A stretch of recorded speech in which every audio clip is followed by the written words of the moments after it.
질문과 만나게 될까요?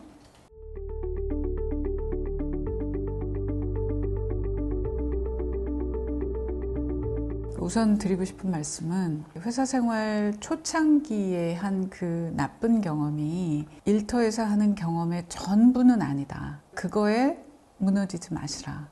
다른 데 가봐도 또 비슷할 거야. 이렇게는 절대로 생각하지 마시라.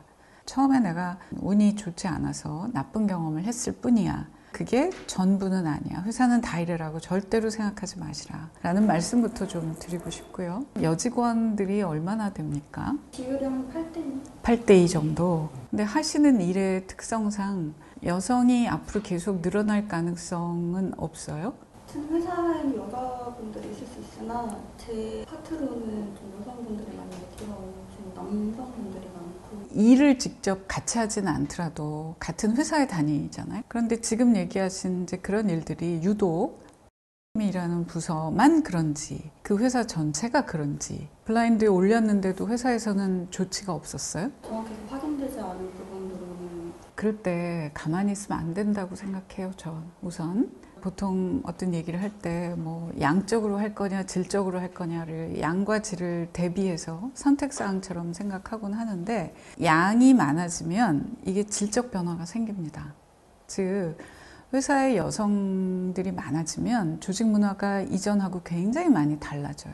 근데 그거를 내 맘대로 내가 사장이 아니니까 대표가 아니니까 여성을 많이 뽑는 거는 내 권한 바뀌지만 그러면 현재 있는 사람들끼리 양적 증가의 효과를 낼 수 있는 게 뭐냐? 그거는 저는 같이 연대하는 거라고 생각하고요. 케이스를 가지고 예를 들면 우리 회사가 대한민국이 지금 지향하는 여타의 기업들이 노력하는 그 조직 문화하고는 상당히 뒤떨어진 데가 많이 있는 것 같다. 구체적인 요구사항들을 적시를 하세요. 그래서 그거를 여성들의 이름으로 회사에 요구를 하십시오. 개인이 혼자 얘기를 하면 아유 제가 또 뭐 이제 이렇게 쉽사리 묻히기 쉬운데 목소리를 모으는 게 우선 필요한 것 같다. 그리고 혼자는 힘이 약하니까 다 그냥 참고 마는데 지금 이걸 가지고 내가 회사를 퇴사를 할까 내가 다시 일을 할까 이런 심각한 고민을 하고 계시니 이거를 나 혼자만의 문제라고 이렇게 묻어두지 마시고 5명, 10명이라도 목소리를 내시라.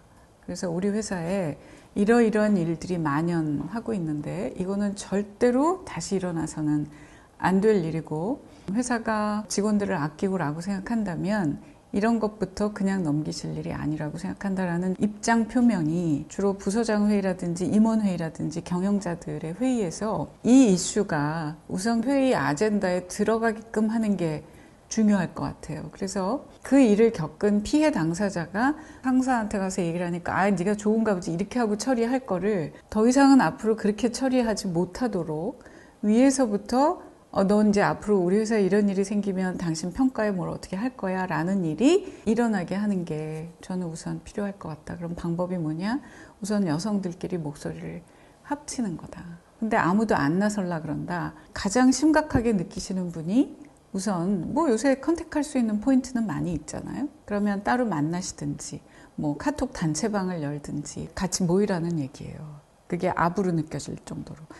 저는 그런 작업이 필요하다고 생각해요. 그리고 이것이 제가 이제 그렇게 뭐 경험을 하고 느꼈다면 혼자가 아닐 거잖아요. 이런 일들이. 저도 쉽지 않은 거라고 알아요. 아는데 가만히 있으면 개선되지 않아요. 그래서 저는 우선 회사 내 다른 여성들하고 이런 일을 같이 나눌 수 있는 거를 뭘 하나 만드시라. 그리고 개인의 이름이 아니고 여성들 전체의 목소리로 내는 것이 그냥 흩어질 때보다는 낫지 않은가라는 말씀을 드려보는데 아니라면 1번 그냥 퇴사한다. 어느 쪽에 가까우세요? 일은 계속 하고 싶으시잖아요. 일은 너무 재밌는데 이렇게 당하면 회사 생활하는 게 맞나? 이런 경우가 아니더라도 제 후배들하고 얘기할 때 제가 이런 얘기를 자주 해요. 그것이 크건 작건 간에 어떤 문제가 나한테 있을 때 그걸 넘어서 본 경험, 이겨본 경험이 상당히 중요하다라고 저는 생각해요.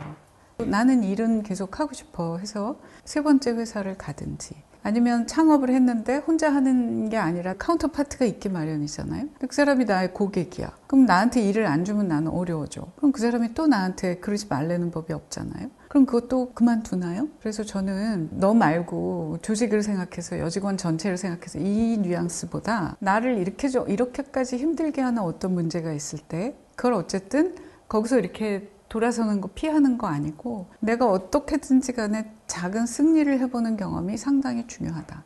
그리고 앞으로 사시다 보면 꼭 이런 성격의 문제뿐만 아니라 이런저런 파도가 와요. 그럼 그때마다 이건 아닌 것 같아. 돌아설 거냐. 저는 그런 문제하고 맞닥뜨리게 될 거라고 생각합니다. 그래서 우선적으로 그만둔다가 아니라 이 문제를 내가 여기서 넘어서려면 내가 지금 뭘 하는 게 좋을까? 출발점을 좀 달리 해보시는 게 필요하지 않나? 물론 이게 어렵다는 걸 제가 몰라서 하는 말이 아니에요. 다른 문제하고는 또 달라서 대단히 힘들고 예민하고 어려운 문제라는 걸 아는데 그럼에도 불구하고 저는 물러서지 않고 작더라도 이겨본 경험, 내가 해결해본 경험을 갖는 것이 향후에 좋을 거다 이런 말씀을 드리고 싶어요. 그렇게 좀 관점을 바꿔놓으시면 그만두고 싶어요. 이거하고는 좀 다른 게 뭐가 좀 보이지 않을까. 제가 사정을 뭐 자세하게 아는 건 아니니까 구체적인 해법은 드리지 못하겠는데 우선 마음을 그렇게 먹으실 때와 다른 걸 볼 수 있게 되지 않을까. 그리고 살다 보면 말이에요. 정면으로 맞닥뜨려야 할 때가 있는 것 같아요. 근데 이미 한번 같은 이유로 퇴사를 하신 경험이 있잖아요. 그래서 저는 이번에는 그러지 마시라. 방법을 한번 찾아보시라 그런 말씀을 좀 드리고 싶어요. 세상이 많이 달라졌다고 하는데 여전히 이런 문제가 있다는 거에 다시 한번 저도 분노하고 마음이 아프고 그러네요. 저도 한번 계속 고민해 보겠습니다. 이번 질문은 여기서 마무리를 한번 해볼까요?